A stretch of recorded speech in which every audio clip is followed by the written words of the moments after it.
Ajo që e bën më të fortë këtë protestë është rezistenca juaj.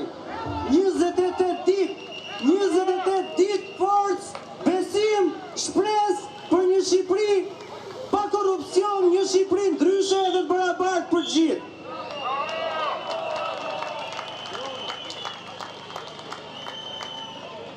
A e dini ju se pas datës 20 të çdo muaji në spitalet shqiptare ndërpriten analizat. E ka nisur dje, sepse për 2 muaj nuk u ndërpren analizat për shkak të presionit publik. A imagjinoni dot të shkosh në spital, shtrohesh dhe të ndërpresin analizat rutinë që bëhen. Të shkosh në spital, sot në spitalin onkologjik nuk ke ilaçe. Mungon acidi folinik aty, tek neurokirurgjia mungon një medikament tjetër. Nuk ka pajisje për trajtuar kancerin dhe këta çfarë na thonë? Ore janë agenturat e huaja që organizojnë protesta. Ore agenturat e huaja i lanë spitalet pa ilaçe, agenturat e huaja i lanë spitalet pa pajisje, agenturat e huaja shpopulluan këtë vend, agenturat e huaja i ngritën çmimet e ushqimeve më të shtrejta se në Itali, agenturat e huaja i lanë pensionet aq të ulta saqë një pensionist nëse nuk ka ndihmën e fëmijëve të tij nuk ja del dot ble ilaçet.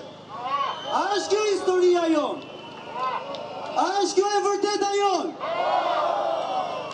Prandaj ky shesh është qendresa më e bukur që i ka ndodhur këtij vendi, sepse unë do vazhdoj ta përsëris që këtë popull këtu në shesh nuk e ka thirrur partia siç ka ndodhur në 36 vite, por e ka thirrur Shqipëria për hallet e shumta me të cilat ne ndeshemi për ditë.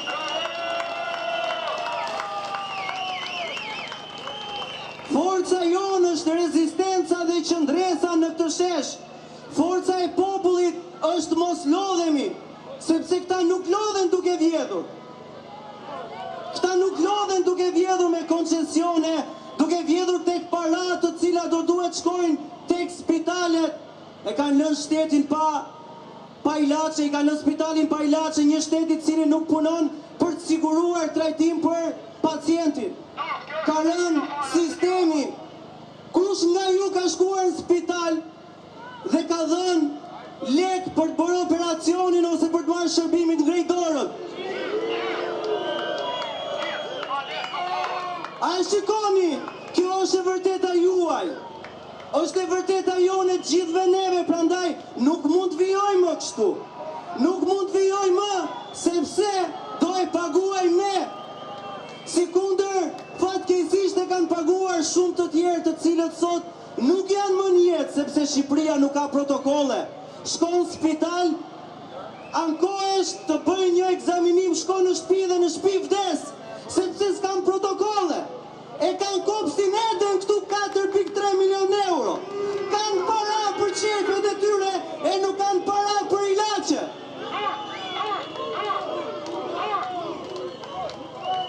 Gjithë se cili duhet ta mendoj vetë, nuk ka nevojë për bindje. A është i kënaqur në Shqipëri, teksa ka spitalet pa ilaçe, spitalet pa pajisje, nuk ka arsim, teksa ka shpopullim. A dini diçka? Për para pak ditësh, një punonjës mjek më thot, a e di sa të moshuar kanë Shqipëri të cilët vdesin të vetmuar dhe i gjenë pas 10 ditësh, sepse i kanë fëmijët në emigrim dhe nuk ka kusht kujdeset për ta. A e dini sa nëna në Shqipëri marrin 15-20 lek për të mbajtur fëmijët e tyre jetim, sepse shteti aq u jep. Sa janë rrogat e tyre?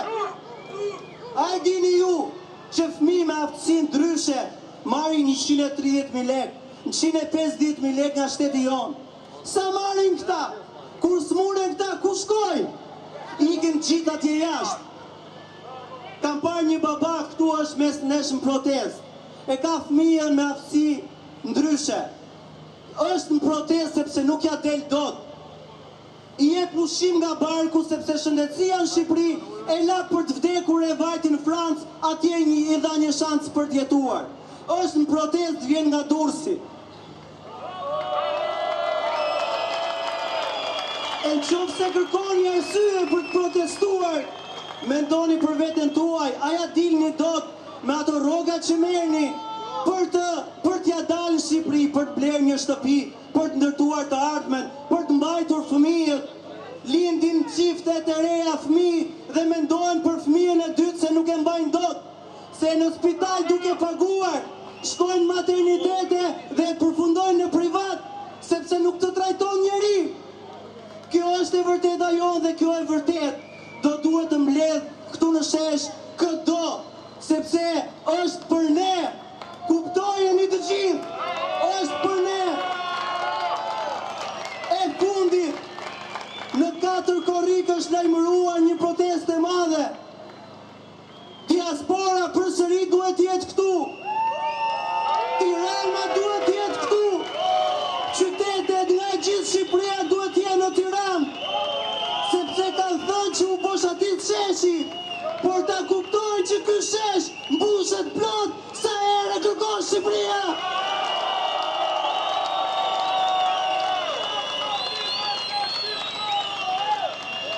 Është mundësia e fundit për të gjithë ne, për të ardhmen tonë, kundër kësaj politike 36 vjeçare që nuk na ka dhënë asnjë të ardhme, por na ka bërë që të ikim jashtë Shqipërisë.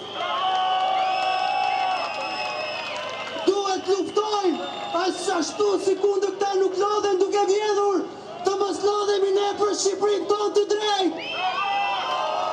Zoti i bekoft Shqipërinë dhe Zoti ju bekoft gjithëve për rezistencën, për forcën, për dashurinë që tregoni për atë flamur, për familjet tuaja, familjet tona.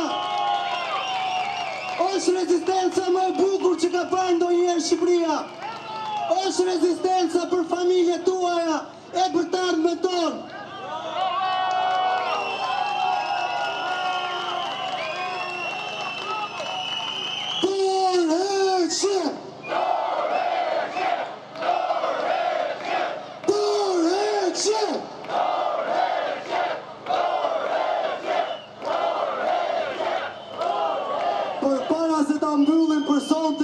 Organizatat mjedisore ka projektuar diçka për ta parë si nisi në Zvërnec dhe ku jemi sot.